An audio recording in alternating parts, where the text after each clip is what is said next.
मैंने अब 1 हफ्ते पहले कुछ एक लिंक से फ्रीज़ी करके ऐप थी, उससे अप्लाई किया था। बस मैसेज आया हुआ था व्हाट्सएप पे +92 नंबर से था पाकिस्तान से कि आपने ना एक लोन ले रखा है, तो वो लोन आप रीपे करो। आपकी फ़ोटोज़ वगैरह भी हैक कर रखी है, उसको मतलब न्यूड फ़ोटो बना के एडिट करके कैसे भी करके हम सारे कॉन्टैक्ट्स में भेज देंगे। अच्छा, एक और चीज़ ये पूछना चाहूँगी कि किस तरीके से आपको पता चला कि उसने फ़ोन हैक कर लिया? उसने मुझे मेरे कॉन्टैक्ट लिस्ट की एक स्क्रीनशॉट भेजा, जिसमें मेरे सारे कॉन्टैक्ट लिस्ट थी और एक गैलरी का स्क्रीनशॉट भेजा जिसमें मेरी सारी फोटोज थी। सब उसने हैक कर रखा था मेरा। घर बैठे कमाए 1500 रुपए प्रतिदिन, वो भी विदाउट इन्वेस्टमेंट। बस डाउनलोड करें बैंक साथी ऐप, फ्री ट्रेनिंग लेकर कमाना शुरू करें। बैंक साथी से जुड़कर 15 लाख लोगों के सपने हुए पूरे। अब बारी है आपकी। क्या आप भी लोन के लिए अप्लाई कर रहे हैं तो मेरा ये वीडियो अंत तक ज़रूर देखें। नमस्कार, मैं पूनम और आप देख रहे हैं झलको दिल्ली। अलग-अलग तरीके के स्कैम के बारे में मैं लगातार आपको जागरूक करती रहती हूँ। आज हम आपको एक ऐसे स्कैम के बारे में बताएँगे जो आपको चौंका देगा और हो सकता है ये स्कैम आपके साथ या आपके किसी अपने के साथ घटित भी हो चुका। आज एक ऐसा स्कैम बता रहे हैं आपको जिसमें एक व्यक्ति जो है लोन के लिए अप्लाई करता है, फ़ोन के प्ले स्टोर से एप्लीकेशन डाउनलोड करता है, देन उसके बाद वो उसमें परमिशंस के लिए अलाउ करता है, उसके बाद उसका जो फ़ोन हैक हो जाता है। आइए उसी शख्स से जानेंगे जुड़कर कि आखिर पूरा माजरा क्या था, किस तरीके से वो उस स्कैम का शिकार होता है। क्या नाम है सर आपका? जतिन। जतिन जी, क्या हुआ है आपके साथ? परसों थर्सडे को मैं सुबह सो के उठा तो 11 बजे के आसपास मेरे पास मैसेज आया हुआ था व्हाट्सएप पे, +92 नंबर से था पाकिस्तान से कि आपने ना एक लोन ले रखा है, तो वो लोन आप रीपे करो, उसकी पेमेंट करो जो आपने लोन ले रखा था। तो मैंने अब 1 हफ्ते पहले कुछ एक लिंक से फ्रीज़ी करके ऐप थी, उससे अप्लाई किया था। तो उसके बाद पता नहीं क्या हुआ, वो अप्लाई भी नहीं हुआ लोन, तो 1 हफ्ते बाद इनका मैसेज आता है कि अब पे करो। मैंने कहा मैं तो नहीं करूँगा, मैंने इग्नोर करा पहले, तो फिर मैसेज पे मैसेज आने लग गए कि करना ही पड़ेगा, नहीं तो हम आपकी ना फिर उन्होंने मेरे को स्क्रीनशॉट भेजा मेरी कॉन्टैक्ट लिस्ट का कि मैं आपकी कॉन्टैक्ट लिस्ट हमारे पास है, अगर आप पेमेंट नहीं करोगे तो हम आपकी फोटोज वगैरह भी हैक कर रखी है, उसको मतलब न्यूड फोटो बना के एडिट करके कैसे भी करके हम सारे कॉन्टैक्ट्स में भेज देंगे। मुझे धमकी देने लग गए। फिर मेरे फैमिली में मैसेज करा उन्होंने, मम्मी को करा, पापा को करा, सबको करा कि अब आपके लड़के ने ऐसे ऐसे करा है, पेमेंट करवाओ नहीं तो हम इसकी फोटो वीडियो या फोटो एडिट करके भेज देंगे सबको। उसने मेरे को फोटोज वगैरह भेजी भी। मैं डर गया था, मैंने कहा ये क्या हो गया। वो कह रहा मैं आपके सारे कॉन्टेक्ट में दे दूंगा, सब कुछ दे दूंगा। तो फिर उसके बाद उसने फोन भी करे थे पर फोन में बात नहीं करी। फिर मेरी फैमिली में भी मेरी फोटोज भेजी एडिट करके, मम्मी को भेजी, पापा को भेजी, सामने आंटी वगैरह हैं, सबके कांटेक्ट थे उसके पास, उनको भी भेजी उसने फोटोज। अच्छा, सबसे पहले मैं ये जानना चाहूंगी क्या आपने वास्तव में कोई लोन लिया था? नहीं, कोई लोन नहीं लिया मैंने बस अप्लाई किया था। लोन के लिए अप्लाई किया था, मेरे पास कोई लोन नहीं आया। और 6,000 रुपए का लोन क्यों लूंगा मैं? लूंगा तो ज्यादा लूंगा ना। वो कह रहे कि आपने 6,000 रुपए का लोन लिया है, आप भरो। 6,000 भी नहीं है, उन्होंने बोला 5890 की पेमेंट है, वो करो 5890 रुपए की। अच्छा, तो आपने जैसे मैसेज में बात हुई तो आपने एक बार भी ये नहीं पूछा उनसे कि भाई मैंने तो लोन लिया ही नहीं है तो मैं किस लिए पे करूं? मैंने उनसे कोई बात नहीं करी, बात करी ही नहीं वो, क्योंकि ऐसे बोलने लग गए कि आपकी न्यूड फोटो वायरल कर दूंगा, आपकी वाइफ की न्यूड फोटो वायरल कर दूंगा एडिट कर करके। तो मैंने उनसे कोई बात नहीं करी, सीधा ब्लॉक कर दिया था। फिर उनका दूसरे नंबर से मैसेज आया। तो डर गए थे आप बहुत ज्यादा? मैं तो बहुत ज्यादा डर गया था, ये क्या हो गया, किसी की न्यूड फोटो जा रही है तो डरेगा ही, हर कोई डरेगा। तो बस वाइफ की फोटो भी मतलब लोगों को भेजी उसने? नहीं भेजी नहीं, उसने मेरी फोटो बना के भेजी थी, पर मुझे धमकी दे रहा था कि आपके वाइफ की फोटो भी बना के भेज दूंगा और वीडियो बना के एडिट करके भेज दूंगा सबको। अच्छा, फिर उसके बाद क्या किया आपने? मैंने पहले तो मैं साइबर क्राइम में रिपोर्ट करके आया उसकी नंबर की। फिर उसके बाद सारे कॉन्टेक्ट्स में मैंने एक मैसेज रिकॉर्ड किया और सारे कॉन्टेक्ट्स में भेजा, अपने व्हाट्सएप पे लगाया, इंस्टाग्राम पे लगाया, जितने भी सोशल मीडिया हैंडल है मेरे सब पे लगा दिया था मैंने कि ये खोलना मत बिल्कुल भी। जैसे ही आप मेरे इस नंबर से कोई भी मैसेज आता है आप ओपन मत करना, ब्लॉक कर देना, जैसे ही खोलोगे आपका भी फोन हैक हो जाएगा। कितने पैसे की डिमांड की गई थी कि आपको पे करना पड़ेगा? 5890 5890 रुपए की। अच्छा, सिर्फ तो आपने सोचा एक बार भी ट्राई करके देखूंगा? मेरे मन में तो एक बार आया था कि मैं भेज देता हूँ, क्योंकि मैं डर गया था बहुत ज्यादा कि ऐसे हो जाएगा तो बदनामी तो होती है।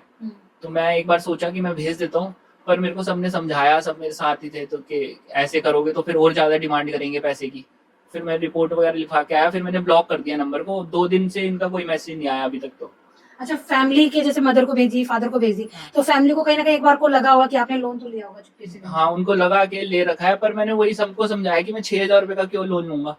6,000 रुपए क्या होता है, लूंगा तो 60,000 का लूंगा, 1 लाख का लूंगा, 6,000 रुपए का क्या करूंगा लोन लेके मैं तो बस अप्लाई किया था। एक फ्री इजी नाम की ऐप है, फ्री इजी करके ऐप है, वो ऐप स्टोर से डाउनलोड करी, तो उस पर अप्लाई किया था। उसमें दिखा रहा था अप्लाई करने का ऑप्शन ही आ रहा था, और मेरे ना कांटेक्ट लिस्ट में उन्होंने परमिशन मांगी थी, वो परमिशन मैंने यस कर दी थी। जनरली जैसे हम कोई प्ले स्टोर से एप्लीकेशन करते हैं, उसके बाद वो परमिशन मांगता है, तो मांगता है। परमिशन में मैंने आपने परमिशन एक्सेप्ट कर ली थी उनकी। जैसे एक्सेप्ट करी, वो मेरे कॉन्टेक्ट सारे उन्होंने हैक कर लिए। गैलरी की भी करी थी फोटोज की, वो फोटोज भी 2 हैक कर ली उन्होंने। तो वही फोटोज को एडिट कर करके मुझे डरा रहे थे। तो कह सकते हैं कि आपकी पूरी गैलरी की इन्फॉर्मेशन अब उनके पास है। हाँ जी, कह सकते हैं। और कोई उन्होंने आपने जैसे उन्होंने मैसेज किया, कोई स्क्रीनशॉट आपके पास है? मेरे पास स्क्रीनशॉट थे, पर उन्होंने ना वो 24 आवर्स की वो प्राइवेसी लगा रखी थी, तो जैसे ही 24 आवर्स हुए, मैं स्क्रीनशॉट ले रखे हैं, मैंने आपको भेजूंगा मैं, पर वो फोटोज वोटोज सब हट गई हैं। 2-4 चैट के मेरे पास वो हैं स्क्रीनशॉट्स, मैं आपको दिखा सकता हूँ। साइबर डिपार्टमेंट में कंप्लेन की, तो पुलिस ने अभी तक क्या एक्शन लिया उसमें? पुलिस ने अभी तक यही कुछ भी नहीं बोला अभी तक। एक मेरे पास मैसेज आया है उनकी तरफ से कि आपको कुछ भी प्रॉब्लम होती है, आप इस नंबर पे कॉल करके पूछ सकते हो। अच्छा, उसके बाद कोई अभी तक आया? कोई कुछ फोन नहीं आया साइबर क्राइम से। तो आपके बाकी कुछ रिलेटिव से भी डिमांड की गई होगी पैसों की? जी, मेरे जीजा जी हैं और मेरे फ्रेंड्स हैं, उन सबको मैसेज करके कह रहे हैं कि इन्होंने इतने पैसे का लोन लिया है, तो आप रीपे करो। उनसे पैसे की डिमांड कर रहे हैं, और नहीं तो फोटो वायरल? नहीं तो फोटोज वायरल कर देंगे। फिर आपके दोस्त और जो रिलेटिव उनके कॉल्स आए? उनके कॉल आए थे, मेरे जीजा जी का आया था, दीदी का आया था, फ्रेंड्स का भी आया 1-2 का।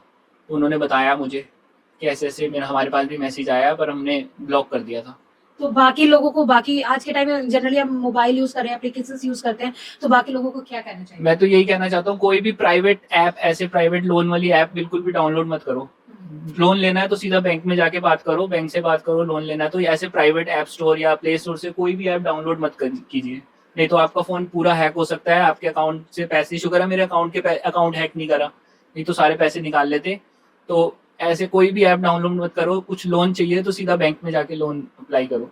एक सबक तो आपने सीख लिया होगा इससे। हाँ जी, हाँ जी, सबक तो सीख लिया। आज के बाद कोई ऐप, और बिल्कुल भी परमिशन मत दो किसी भी ऐप में। आपके कॉन्टेक्ट की मांगता है, गैलरी की मांगता है, फोटोज की, माइक्रोफोन की, सारी परमिशंस मांगता है। कोई भी ऐसे परमिशन एक्सेप्ट मत करो उससे, जब तक उसको पूरी तरीके से रीड ना कर लो उसके इंस्ट्रक्शंस। अच्छा, एक और चीज ये पूछना चाहूंगी कि किस तरीके से आपको पता चला कि उसने फोन हैक कर लिया है? उसने मुझे मेरे कांटेक्ट लिस्ट की एक स्क्रीनशॉट भेजा, जिसमें मेरे सारे कांटेक्ट लिस्ट थी, और एक गैलरी का स्क्रीनशॉट भेजा जिसमें मेरी सारी फोटोज थी। सब उसने हैक कर रखा था मेरा, सब कुछ। और उसमें मेरा अकाउंट नंबर वगैरह भी थे मेरे कांटेक्ट लिस्ट में। तो हो सकता है वो मेरे अकाउंट भी, मेरे को एक डर है कि मेरे अकाउंट से पैसे ना निकाल ले, इसलिए मैंने अभी अपने यूपीआई वगैरह, इंस्टाग्राम और फेसबुक वगैरह का पासवर्ड वगैरह भी सब चेंज कर दिए, जीमेल का पासवर्ड वगैरह सब चेंज कर दिया। अभी जिस तरीके से ये स्कैम हो रहे हैं लगातार, कोई भी एप्लीकेशन है, सभी में परमिशन चाहिए होती है, तो परमिशन जब हम देते हैं तो किन चीजों का आपने जैसे फेस किया इस चीज को, तो क्या लगता है कि हम किन चीजों को परमिशन दें कि हम सेफ रह सकें? आप कांटेक्ट लिस्ट और गैलरी को बिल्कुल परमिशन मत दीजिए। एक वो उसमें उसका कैमरे का पूछता है, उसको दे सकते हैं, गैलरी को नहीं। फोटोज का ऑप्शन आता है, फोटोज को एक्सेप्ट ना करें, ना कांटेक्ट लिस्ट को एक्सेप्ट करें। माइक्रोफोन को कर सकते हैं एक्सेप्ट, और कैमरे को कर सकते हैं, उससे कोई दिक्कत नहीं है। अच्छा, आपने जैसे बताया कि आप जब सुबह उठे आपको एक मैसेज आता है कि आपको लोन पे करना है, तो आपने डेफिनेटली नंबर तो पहले चेक ही किया होगा? हाँ जी, हाँ जी, पहले मैंने चेक किया था नंबर, तो वो था +92 से था, और उसमें लिखा भी हुआ है कि पाकिस्तान के थ्रू मैसेज आया हुआ है, पाकिस्तान लिखा हुआ है उस नंबर पे। +92 शायद पाकिस्तान का ही है कोड। और ये चीज आपको जब एप्लीकेशन आपने फिल किया था उस दौरान कुछ भी इन्फॉर्मेशन नहीं, कुछ भी इन्फॉर्मेशन नहीं थी मेरे पास। तो फिर 92 वाला जैसे व्हाट्सएप आता है, उसका आपने कोई रिप्लाई किया या इग्नोर किया? नहीं, मैंने इग्नोर कर दिया था। मैं डर गया था, ऐसे उन्होंने सीधा मैसेज करे, बहुत सारे मैसेज कर रखे थे, तो मैं डर गया था, मैंने सीधा ब्लॉक कर दिया। मैंने घर पे बताया, तो घर में भी उन्होंने बोला सबने कि ब्लॉक कर दे। जैसे ही मैंने ब्लॉक करा, उनके दूसरे नंबर से मैसेज आ गया मेरे पास। 2-3 नंबर मैंने ऐसे ब्लॉक करे हैं उनके पास बहुत फेक नंबर हैं। आज के टाइम में टेक्नोलॉजी का सभी लोग जमकर यूज़ कर रहे हैं, चाहे वो चैट जीपीटी हो या गिबली हो। लगातार अपने फ़ोटोज़ जो हैं आज लोग कन्वर्ट कर रहे हैं गिबली से। और आपको बता दें, अगर आपका भी सोशल मीडिया पे इस तरीके का कोई वीडियो और फोटो वायरल हो रहा है तो घबराएं नहीं। 1930 यानी कि 1930 पर साइबर पोर्टल पर रिपोर्ट करें, जहां से आपकी सारी चीज़ें रुक सकती हैं और साइबर ठगी के शिकार होने से बच सकते हैं। सिर्फ ये बात यहाँ पे फ़ोटो वीडियो की ही नहीं है, आपके साथ पैसों का भी धोखाधड़ी हो सकता है। जिस तरीके से इस व्यक्ति के साथ ये पूरी घटना घटित हुई और व्यक्ति ने समय रहते साइबर डिपार्टमेंट में इसकी रिपोर्ट दे दी और ये पैसों के ठगी का शिकार होने से बच गया।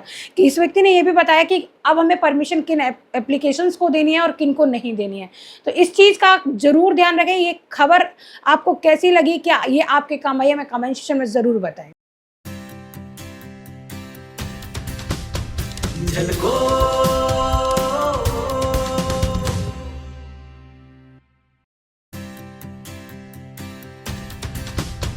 झलको